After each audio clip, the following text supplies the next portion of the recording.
हाय, मेरा नाम नैटली है और मुझे एक मॉन्स्टर से प्यार हो गया। आगे बढ़ने से पहले MSA को लाइक और सब्सक्राइब जरूर करें और MSA स्टाइल को जरूर सपोर्ट करें।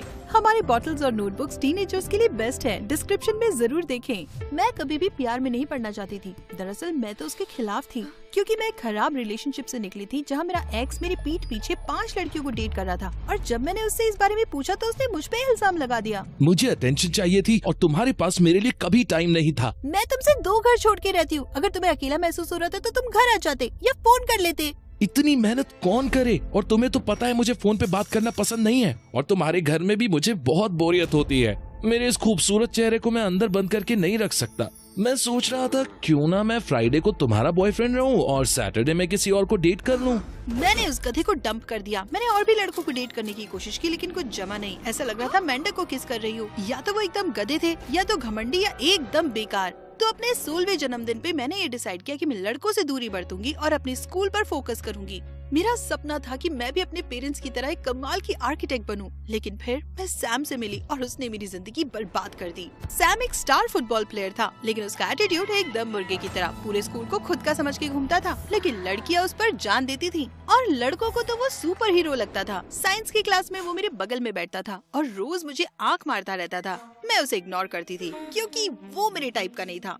खैर जो भी है, एक दिन मैंने देखा कि साइंस टेस्ट के दौरान वो मेरे आंसर्स कॉपी कर रहा था। हे गधे, चीटिंग बंद करो, समझे? ज्यादा होशियार मत बनो, मैं तुमसे ज्यादा स्मार्ट हूँ। मेरी पेंसिल नीचे गिर गई थी, वही उठा रहा था और वैसे भी तुम्हारे 3 आंसर्स गलत हैं। हाँ सही बात है, मैं तो कल पैदा हुई थी ना। और पता नहीं कहाँ से अचानक टीचर आ गई और वो पागलों की तरह हम पे चिल्लाने लगी। उन्होंने हमारे पेपर छीन लिए और उस पर एक बड़ा सा F का ठप्पा लगा दिया और हमें डिटेंशन में भेज दिया। मैंने उन्हें समझाने की कोशिश की लेकिन उन्हें कुछ भी सुनने से मना कर दिया। डिटेंशन के बाद सैम मेरे पीछे आया लेकिन मैं उसे इतना गुस्सा थी जैसे कोई जंगली बिल्ली। मैं बहुत शर्मिंदा हूँ। अब कुछ मत बोलो, तुम वैसे ही बहुत कुछ कर चुके। मैं तुम्हें परेशान नहीं करना चाहता था। मेरी पेंसिल सच में गिर गई थी, मैं सब ठीक कर दूंगा, मम्मी कसम। मैं वहाँ से निकल गई लेकिन अगले दिन सैम ने टीचर को कन्विंस किया ताकि वो हमें एक स्पेशल प्रोजेक्ट पे काम करने दे एक्स्ट्रा क्रेडिट के लिए। देखा ना, सब बढ़िया हो गया। कहा था ना मैं सब ठीक कर दूंगा। इतना तो तुम्हें करना ही था, तुम्हारी वजह से ये सब गुड़गोबर हुआ है। इसे मैं तुम्हारा थैंक यू मान लेता हूँ। वैसे भी तुम लकी हो, आखिर तुम्हें मेरे और मेरे बाइसेप्स के साथ वक्त बिताने का मौका जो मिल रहा है। फिर वो अपने मसल्स फ्लेक्स करने लगा जैसे किसी बॉडी बिल्डिंग कंपटीशन में हो और फिर कैमरा निकाल के सेल्फी लेने लगा। बस खुद के बारे में ही सोचते रहते हो ना तुम। कम ऑन, मैं मजाक कर रहा हूँ।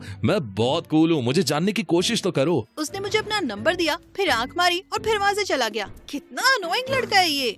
सैम और मैं स्कूल के बाद प्रोजेक्ट के लिए मिले और मैंने देखा कि वो सच में स्मार्ट है। मैंने खुद को रोकने की बहुत कोशिश की लेकिन मुझे उस पर बहुत बड़ा क्रश हो गया। सैम अपनी खूबसूरत भूरी आंखों से जब मेरी तरफ देखता तो मेरी दिल की धड़कनें तेज हो जाती।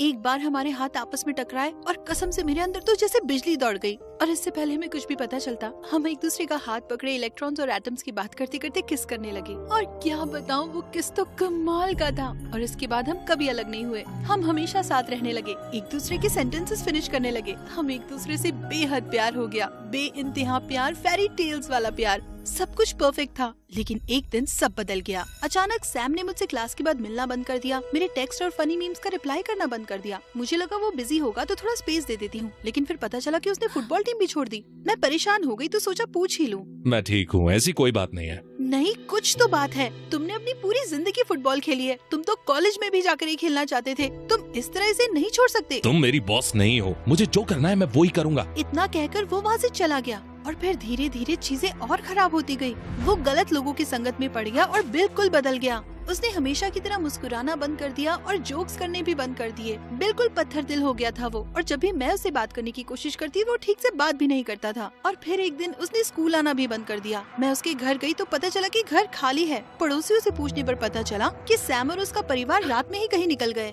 मैंने सैम से बात करने की बहुत कोशिश की। मैं बहुत ही कंफ्यूज्ड और परेशान थी। और एक दिन उसने इंस्टा से DM किया। उसने कहा कि वो मुझसे ब्रेकअप करना चाहता है और चाहता है कि मैं उसे भूल जाऊं। ये कहकर उसने मुझे ब्लॉक कर दिया। मेरा दिल बुरी तरीके से टूट गया था। मैं अपनी जिंदगी उसके बिना इमेजिन भी नहीं कर पा रही थी। मुझे समझ नहीं आ रहा था कि वो मेरे साथ ऐसा क्यों कर रहा है। मैं कई दिनों तक अपने बिस्तर में ही पड़ी रही और फिर मेरी बेस्ट फ्रेंड शैली मुझे बचाने आई। वो मेरे लिए चॉकलेट केक और आइसक्रीम लाई और फिर हमने बहुत सारे MSA वीडियोस देखे। धीरे धीरे मुझे थोड़ा अच्छा लगने लगा। लेकिन जब भी मुझे कुछ ऐसा दिखता जिससे मुझे सैम की याद आती तो मैं रोने लगती। 6 महीने हो चुके हैं, अब तुम्हें मूव ऑन कर लेना चाहिए। मैं सैम के बिना कुछ नहीं, हम एक दिल दो जान है। वो मेरा दिल और मैं उसकी धड़कन हूँ। मैं अपने दिल के बिना कैसे जीऊँ शैली, मैं सिर्फ इंसान हूँ। शैली ने सैम के सारे पिक्चर्स और गिफ्ट उठाए और एक डब्बे में भर दिए। ये क्या कर रही हो तुम शैली? मैं तुम्हें तुम्हारी आजादी दे रही हूँ। सैम जा चुका है और तुम्हें भी अब उसे भूल जाना चाहिए। शैली सही कह रही थी, ये सिर्फ चीजें थी और ये बस मुझे दुखी दे रही थी। शैली ने सैम की सारी चीजें फायरप्लेस में डालकर जला दी। फिर हमने मार्शमेलो रोस्ट किए और फिर धीरे धीरे सब ठीक होने लगा। मैंने अपने हाई स्कूल में टॉप किया और शैली और मैंने हमारे ड्रीम कॉलेज में अप्लाई किया और हमें एडमिशन मिल गया। हमारे कॉलेज के पहले हफ्ते में हम एक बहुत ही कूल कॉलेज पार्टी में गए। वहाँ रॉजर नाम की एक लड़की ने मुझे डांस के लिए पूछा। मैं डांस ठीक से नहीं कर पाती। मैं भी नहीं, चिंता मत करो, बस मेरी लीड फॉलो करो।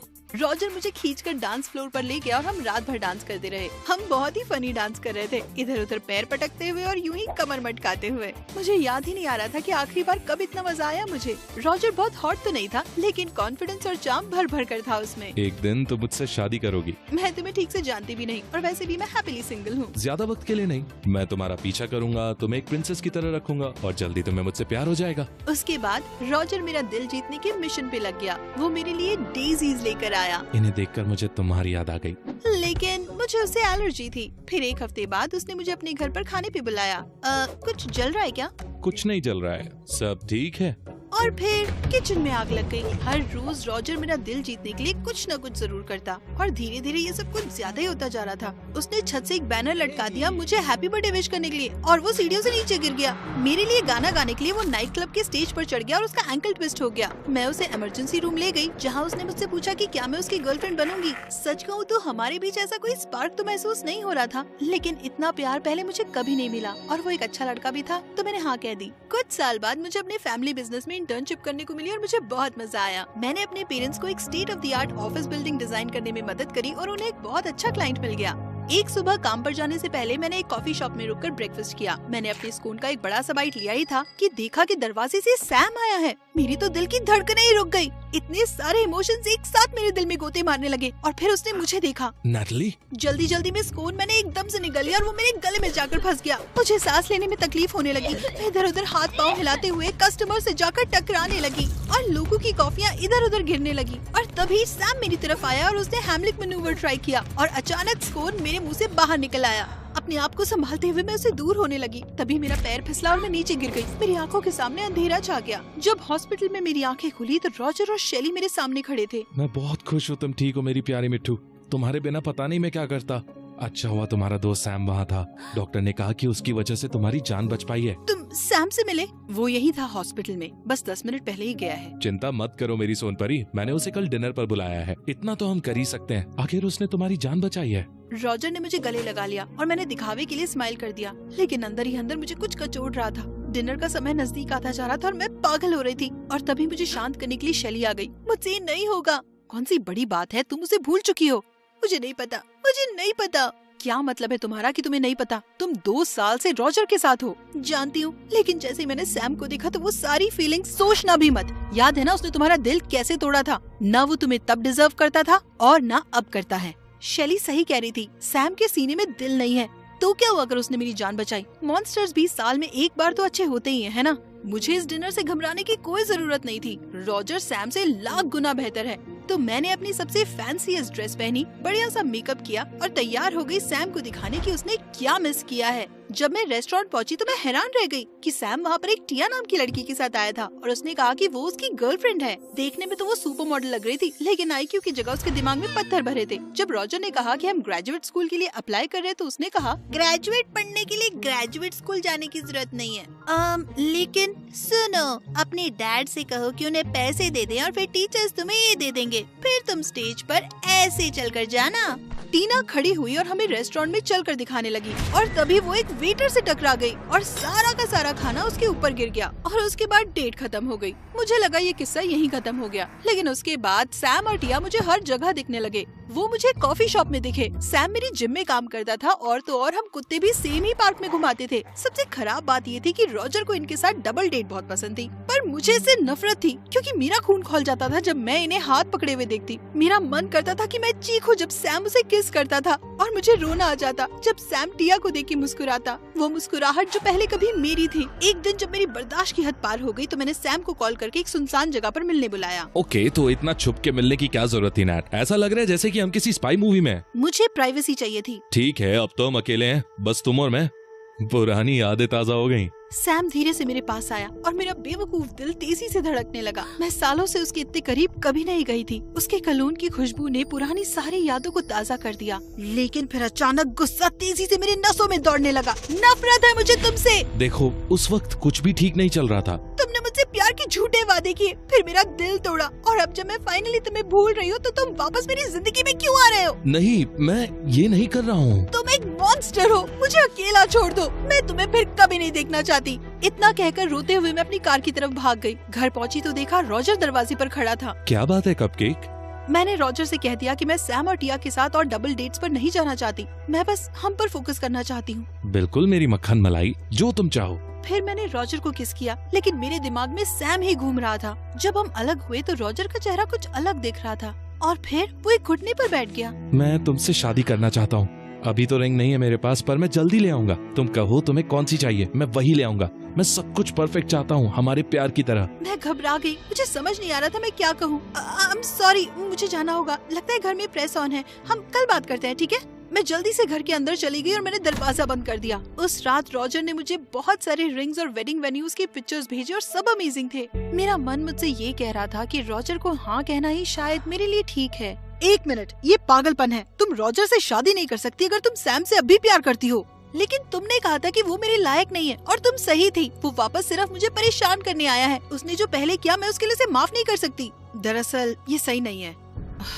मुझे लगा कि मैं तुम्हें ये कभी नहीं बताऊंगी क्योंकि तुम रॉजर के साथ खुश थी, पर अब लग रहा है नहीं हो, और मैं चुप नहीं रह सकती। ये क्या कह रही हो तुम? मैं हॉस्पिटल में वॉलंटियर कर रही हूँ और एक दिन मैंने सैम को मेरे अंकल जो ऑन्कोलॉजिस्ट है उनके एग्जामिनेशन रूम से निकलते हुए देखा। मैंने चुपके से जाकर सैम की फाइलें देखने की कोशिश की, लेकिन मेरे अंकल ने मुझे देख लिया और वो बहुत गुस्सा हुए। मेरी बहुत मिन्नतों के बाद उन्होंने मुझे सारी कहानी बता दी। हाई स्कूल में सैम बहुत बीमार पड़ गया था, इसीलिए उसने फुटबॉल टीम भी छोड़ दी। वो स्पेशल ट्रीटमेंट करवा रहा था लेकिन कुछ हो नहीं रहा था, तो वो और उसके पेरेंट्स वहाँ से निकल गए स्पेशल ट्रीटमेंट प्रोग्राम में शामिल होने। अब वो ठीक हो गया है, लेकिन दवाइयाँ उसे अभी लेनी पड़ती है। मुझे लगता है इसलिए उसने तुमसे ब्रेकअप किया, क्योंकि उसे पता नहीं था वो इसे सर्वाइव कर पाएगा या नहीं, और वो तुम्हें परेशान नहीं करना चाहता था। इसीलिए वो ऐसी अजीब हरकतें कर रहा था ताकि तुम उसे भूल जाओ। मुझे लगा जैसे किसी ने मेरे दिल पर हथौड़ा मार दिया हो, लेकिन अब तो वो टिया को डेट करने लगा है। उनका कल ही ब्रेकअप हुआ है। वो किसी मूवी स्टार को डेट कर रही है। वो इंस्टा ऑफिशियल हो गए हैं। मुझे सैम से बात करनी होगी। और रॉजर का क्या? मैं सीधे रॉजर के घर पहुंच गई और मैंने उसे कह दिया कि मैं उससे शादी नहीं कर सकती। लेकिन क्यों शुगर प्लम?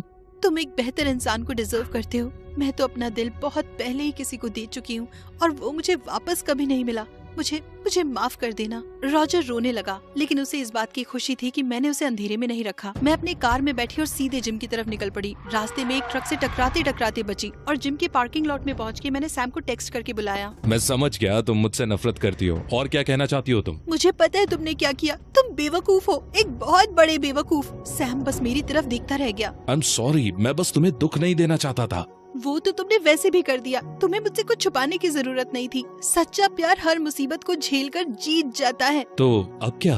मैंने उसे अपनी बाहों में भर लिया और हम यूं ही एक दूसरे को गले लगाए बैठे रहे। अब मुझे छोड़कर कभी मत जाना। मेरे ख्याल से मैं ये कर सकता हूँ।